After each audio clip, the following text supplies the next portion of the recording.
Hi పిల్లలు, ఎలా ఉన్నారు? So wow, we had a wonderful Sunday school last week.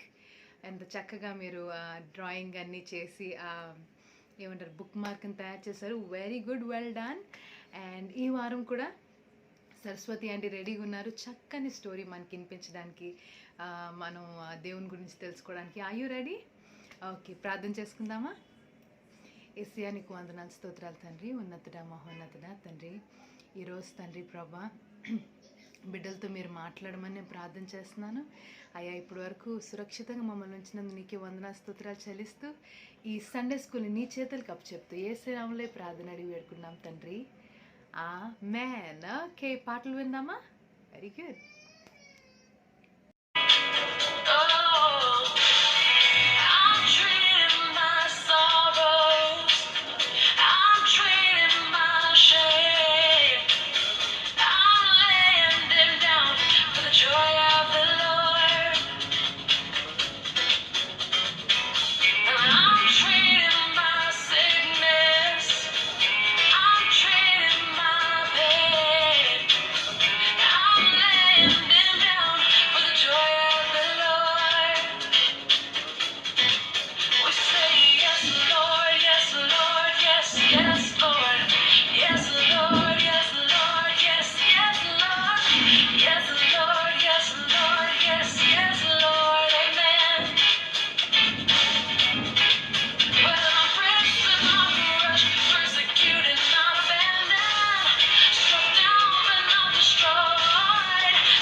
Songs విన్నారు కదా. సో సరస్వతి ఆంటీ రెడీగా ఉన్నారు, స్టోరీ వినడానికి రెడీగా ఉన్నారా? Very good.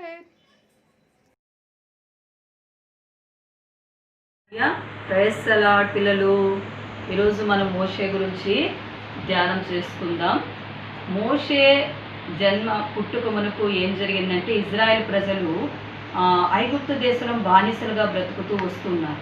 అప్పుడు ఏమైపోయిందంటే, యోసేపుకు తెలియని ఒక రాజు అక్కడ ఉండేవారు, ఆయన ఫరో.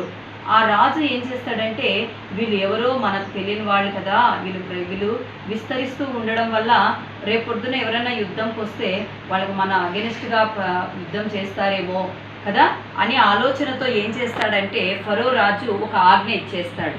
ఏమని అంటే, మగపిల్లలందరినీ చంపేయండి, పుట్టిన వాళ్ళని, ఆడపిల్లల్ని మాత్రం బ్రతకనీయమని చెప్పడం జరుగుతుందన్నమాట. జరిగినప్పుడు ఏమైందంటే, నిజంగా లేవి గోత్రంలోన కదా ఇక్కడ యొకెబెదు, అంటే యొకెబెదు ఎవరంటే మోషే యొక్క తల్లి కదా. ఆమె ప్రసవించిన తర్వాత 3 నెలలు మోషేని వాళ్ళ ఇంట్లోనే దాచిపెట్టుకుంటుంది, అంటే దాచిపెట్టేస్తుంది. దాచిపెట్టిన తర్వాత ఇంకా 3 నెలల తర్వాత కదా ఆయనను దాచిపెట్టుకోవడం వీలు కాలేదు. ఎందుకంటే నిజంగా పిల్లలు పెరుగుతూ ఉంటాయి కదా, వాళ్ళు వాయిస్ ఎక్కువైపోతుంది, ఎవరికైనా తెలిస్తే ఎవరో పిల్లోడు ఉన్నాడని కదా, ఎవరో పిల్లలు ఉన్నారని వచ్చి చంపేస్తారేమో అని భయపడి యొకెబెదు ఏం చేస్తుందంటే, నిజంగా ఆ మోషేని తీసుకొని కదా ఏం చేస్తుందంటే, ఒక పెట్టె, ఒక బాక్స్ లాంటి బాక్స్ తీసుకుంటుంది.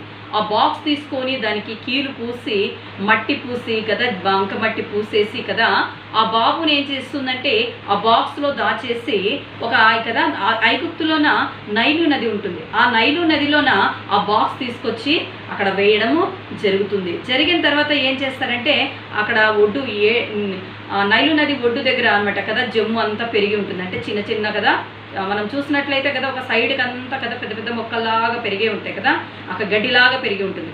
ఆ గడ్డి లాంటి ప్లేస్లోనే కదా జాగ్రత్తగా ఆ అబ్బాయికి కొంత గాలి ఆక్సిజన్ వచ్చేలాగా ఒక రంధ్రంలాగా పెట్టి కూడా, అంటే బాబు అందం పూసేస్తే బాబు చనిపోతాడు. కానీ నిజంగా యొకెబెదు కూడా చాలా తెలివిగా బాబుని ఆ బాక్స్లో దాయడం జరుగుతుంది.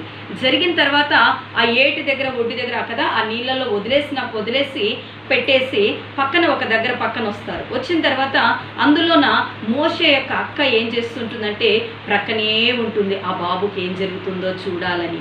కానీ నిజంగా ఆ నదిలోకి ఫరో యొక్క కుమార్తె రావడం కదా దానికి రావడం జరుగుతుంది. వచ్చిన తర్వాత చెలికత్తెలతో కదా ఆమె స్నానానికి రావడం జరుగుతుంది. చూసిన తర్వాత ఆ చెలికత్తెలో ఒక ఆమెకు చెప్తుంది, అయ్యో అక్కడ ఏదో బాక్స్ కనిపిస్తుంది, దాన్ని తీసుకురాపో అని. ఆ బాక్స్ తీసుకొచ్చి చూసినప్పుడు అందులో నాకు అబ్బాయి కదా చాలా అందంగా సుందరుడయ్యే ఉంటాడనమాట. నిజంగా దేవుడు కదా ఎంత అందంగా పుట్టించినాడో మోషేని. ఎందుకంటే దేవుడు ఒక ప్రణాళిక చొప్పున మనలందరినీ పుట్టించిన దేవుడు మన దేవుడు గొప్ప దేవుడు. ఎంత గొప్ప దేవుడు అంటే, నిజంగా మన పుట్టుకకు ఒక ప్రణాళిక ఉంది, ఒక ప్లాన్ ఉంది, ఒక పర్పస్ ఉంది. అంటే మన ద్వారా దేవుడు లోకంలో ఏదో చేయాలని ఆయన ఒక ఆలోచన. కాబట్టి నిజంగా మోషే కాలంలోన పిల్లలందరూ చనిపోతున్నారు, కానీ మోషేని మాత్రము నిజంగా యొకెబెదు కాపాడలేదు.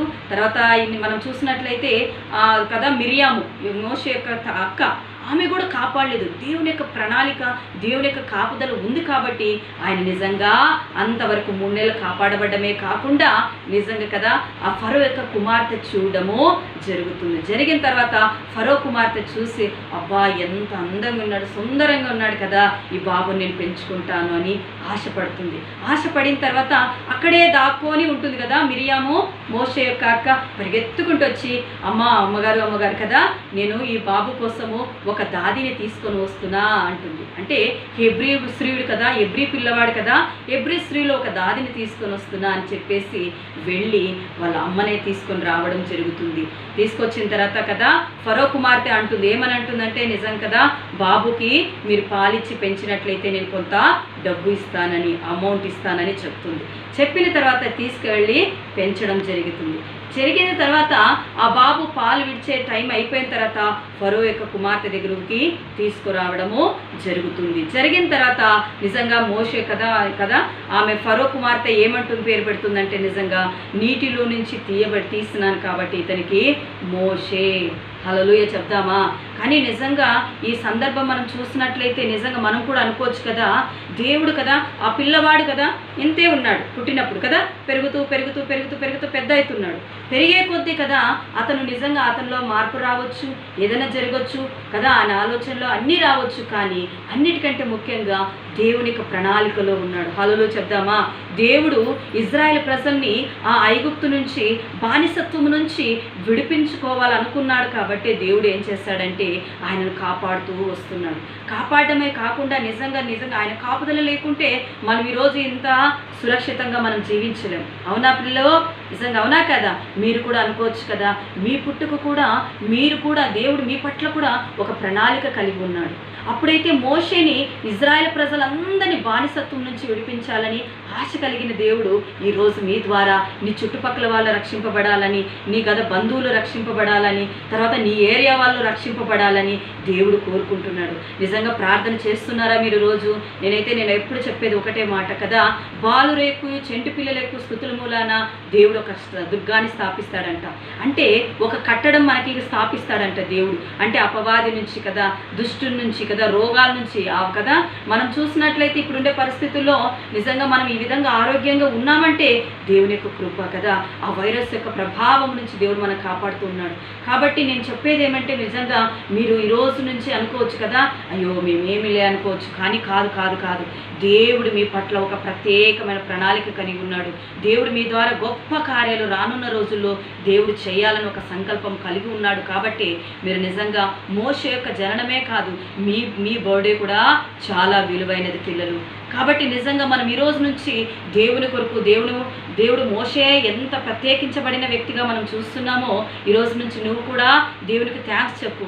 దేవా, నువ్వు నిజంగా నన్ను కదా పుట్టించినందుకే నీకు స్తోత్రాలు. నా ద్వారా నువ్వు ఏమి కార్యాలు చేయాలనుకున్నావో ఆ కార్యాలను చేయడానికి చాలా సిద్ధంగా ఉన్నానని నువ్వు దేవుడితో మాట్లాడాలి కదా. రోజు అడగాల, యేసయ్యా నిజంగా నా వల్ల కదా నా ఇరుగు పొరుగు వాళ్ళు, మా ఇంట్లో బంధువులు కదా, మా చుట్టుపక్కల వాళ్ళు, మా ఏరియా వాళ్ళు, అందరి రక్షణ కొరకు నువ్వు దేవుని సన్నిధిలో ప్రార్థన చేసేవారిగా ఉండాలా. ప్రార్థించడం మాత్రమే కాకుండా నిజంగా మనము మన సాక్ష్యాన్ని కాపాడుకుంటూ ఉండాలి కదా. మనం కదా మాట్లాడే పద్ధతి కానీ సాఫ్ట్గా ఉండాలి కదా, మెత్తగా ఉంటే బాగుంటుంది కదా మాట్లాడడం కానీ మన బిహేవియర్ చూసినప్పుడు కదా, మీరు క్రైస్తవులా అని అడుగుతారు కొంతమంది కదా.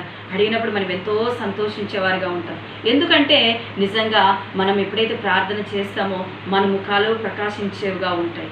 కాబట్టి మోషే యొక్క జననం ద్వారా మీరు ఏం తెలుసుకుంటున్నారంటే, అది దేవుని యొక్క ప్రణాళిక, ప్రతి ఒక్కరి పట్ల ఒక గొప్ప ప్రణాళిక ఉంది, గొప్ప ఉద్దేశం ఉంది. ఆ ఉద్దేశము ఆయన ప్రణాళిక నెరవేర్చబడాలని మనం రోజు కదా దేవుని కొరకు బ్రతకాలని నిజంగా నేను ఆశపడుతున్నాను. నిజంగా దేవుడు ఈ వాక్యాన్ని దీవించునుగాక. ఆమేన్. ఓకే పిల్లలు, మీకు తెలుసు కదా ఏ స్టోరీ మనం చెప్పుకున్నా దానికి సంబంధించిన వీడియో నేను మన గ్రూప్లోనే కిందన నేను లింక్ పెడతానని. సో ఈ స్టోరీకి సంబంధించి, మోషే స్టోరీకి సంబంధించి కూడా ఒక మంచి అద్భుతమైన కథ సూపర్ బుక్ వాళ్ళు చేశారు. ఆ లింక్ నేను మన గ్రూప్లో కింద పెడుతున్నాను అండ్ మెమరీ వర్స్ కూడా పెడతాను.